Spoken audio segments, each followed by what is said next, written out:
İlqar Culablı Qara Xəncər. Şahnaz qapıçını işarə edib qızlardan soruşdu. Bu kimdir? Ülviyə cavab verdi. Yeni qapıçımızdır. Tirandan gəlib, adı Firidundur. Bəs Məmməd əmiyə nə oldu? Onun işi var idi, rayona getdi. Yerinə bu gəldi. Firidun həyəti süpürüb qurtardıqdan sonra bir ağacın kölgəsində oturacağın üstündə əyləşib dincini aldı. Sonra əlini köynəyinin döş cibinə salıb siqaret və kibrit qutusunu çıxartdı. O siqaretini yandırdıqdan sonra kibrit və siqaret qutusunu təkrar cibinə qoydu. Siqaret çəkə-çəkə ətrafına baxırdı. O gizli-gizli qısa geyinmiş Şahnazın topbuş və gözəl qılçalarına baxırdı. Şahnaz da bunu hiss etmişdi. Açıq-saçıq geyinməyi sevən Şahnaz belə geyinməyinə baxmayaraq əslində çox namuslu bir qız idi. Heç bir kişi ona baxmağa cürət etməzdi. Şahnaz onun gözünü çıxardardı. Ancaq Firidunun ona belə baxmağı nədənsə onun xoşuna gəlmişdi. Başqası olsaydı Şahnaz onu peşman edərdi. Əslində məktəbdəki qızların hamısı qısa geyinmişdi. Amma Firidun ancaq ona baxırdı. Bunu bütün qızlar hiss etmişdi. Onların da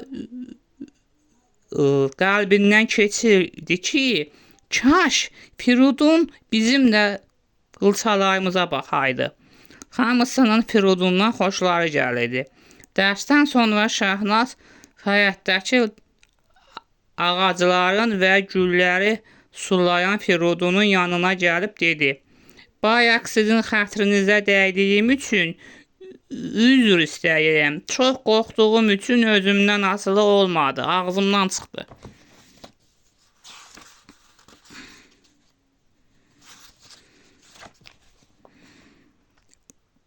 Eybi yox xanım, onsuz da Şurəvi məmləkətində biz İranlıları sevmirlər. Həmşəri deyib lağa qoyurlar. Yox, o nə sözü? Biz eyni millətik, eyni tayfayıq, eyni elobayıq. Sadəcə bizi keçmişdə bir-birimizdən ayırıblar. Hə, orası düzdür, bizi bölüblər. Daha elədir, biz də belə şey olmayacaq. Sağ olun, mən getdim. Siz də sağ olun, xanım. Bu vaxt məktəbin qızları onlara gizli-gizli baxıb gülürdülər. Onlar Şahnazın da Firidundan xoşunun gəldiyini bilirdilər. Daha sonra Şahnaz məktəbin darvazasından çölə çıxıb bir qədər yol getdi. Elnaz isə qızlarla söhbət edə-edə yavaş-yavaş gəldiyindən hələ içəridə idi. Yaxınlıqda qonaqlıq idi. Bir cavan oğlan bərk yeyib içmişdi, çox sərxoş idi. Bu vəziyyətdə o maşına əyləşib sürətlə sürməyə başladı. Şahnaz bir neçə addım yol getmişdi ki, həmin maşınla üz-üzə gəldi. Maşın düz Şahnazın üstünə gəlirdi. Şahnaz çönüb maşını gördü və qorxusundan donub qaldı. Mənzərəni görən Firidun cəld qaça-qaça qəfildən tullanıb Şahnazın üzərinə atıldı. Onların ikisi də yerə yıxıldı. Firidun qızı yerdə yomalandıra maşının altına düşməkdən qurtardı. Maşın sürətlə gəlib keçdi və kimsəyə bir şey olmadı. Şahnaz bir də gözünü açdı ki, yerdə uzanıb. Firidun da onun üstündədir. Onlar bir an göz-gözə gəldilər. Firidun ayağa durub Şahnaza əlini uzatdı. Şahnaz onun əlindən tutub ayağa durdu. Daha sonra üst başını təmizlədi. Qızlar tez qışqıra Şahnazın yanına gəldilər. Onlar Şahnazdan necə olduğunu soruşdular. Şahnaz, necəsən? Bir yerin ağrımır? Qorxmadın? Narahat olmayın, bir şey olmadı. Onlar Şahnazı məktəbin həyətinə gətirib oturacağın üstündə əyləşdirdilər. Ülviyə tez bir stəkan su gətirib Şahnaza verdi. Firidun Şahnazdan soruşdu. Şahnaz xanım, necəsiz? Bir yeriniz ağrımadı? Yox, ağrımır. Ağay Firidun, sizə təşəkkür edirəm. Siz olmasaydınız mən çoxdan ölmüşdüm. Ya da yarımcan qalmışdım. Yaxşı ki siz varsınız. Mənə yox, Allaha şükür edin. Xudavənd Kərim özü sizə kömək oldu. Mən sadəcə vasitəçiyəm. Həmin günü axşam çağı idi. Şahnaz həmin anı unuda bilmirdi. Elnazla Şahnaz dərslərini hazırlayıb evin bütün işlərini görüb azalda oturmuşdular. Sonra da mətbəxdə axşam yeməyinə küftə bozbaş pişmişdi. Qəfildən qapı döyüldü. Elnaz sevinə-sevinə atam gəldi deyərək qaça-qaça qapını açdı. Gələn Ceyhun idi. Sonra qızından soruşdu. Qızım, atandır gələn? Yox, anacan, qardaşımdır. Ceyhun Elnazın böyük qardaşı polis rəisi idi. Amma gizli şəkildə KGB-yə xidmət edirdi. Onun atası Ağa Hüseyn Ağayev də gizli xidmət edirdi. Atasından başqa kimsə onun sirrini bilmirdi. Heç ailə üzvləri də bilmirdi. Ceyhun uca boylu, cüssəli bir cavan oğlan idi. Uşaqlığından bəri idmanla məşğul olurdu. O sifətcə çox sərt və əsəbi bir adam idi. Hisslənəndən üzündən zəhrimar yağırdı. Onun 30 yaşı var idi.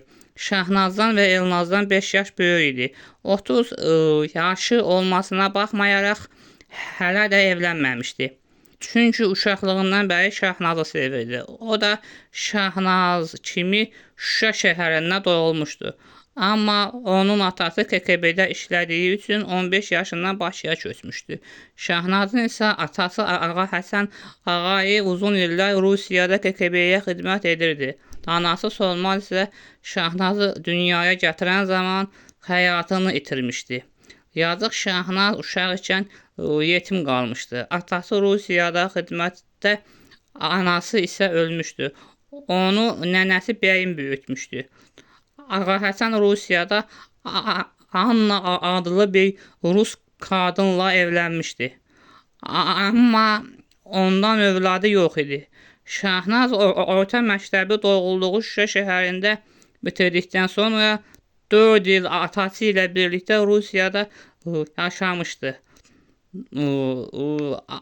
Ancaq ögey anası ilə yola getmədiyindən Şuşaya Bəyim nənəsinin yanına geri dönür. Elə həmin ildə Bakıya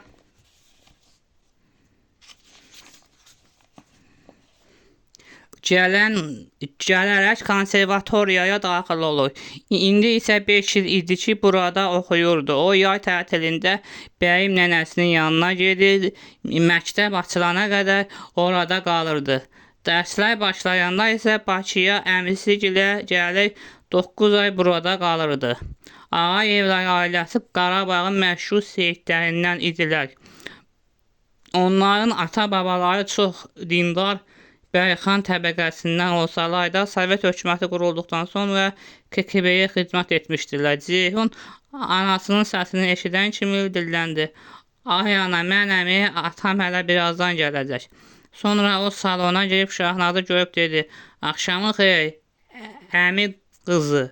Sənin də axşamın xeyir, əmi oğlu. Şahnaz bilirdi ki, Ceyhun onu sevir. Ona görə onunla pərdə saxlayıb çox üz vermirdi. Amma yenə də onu böyük qardaşı kimi çox istəyir və hörmət edirdi. Əslində bütün ailə, hətta bütün nəsil kök Şahnazı Ceyhuna yaraşdırır, onların evlənməyini istəyirdi. Buna ən çox da Elnaz istəyirdi. Ceyhun yataq otağına girib polis paltarını soyunub ev paltarını geyindi. Sonra bütün ailə mətbəxə keçib Söhbət edə-edə şam yeməyini yeməyə başladılar. Elnaz məktəbdə Şəhnazın başına gələnləri danışdı.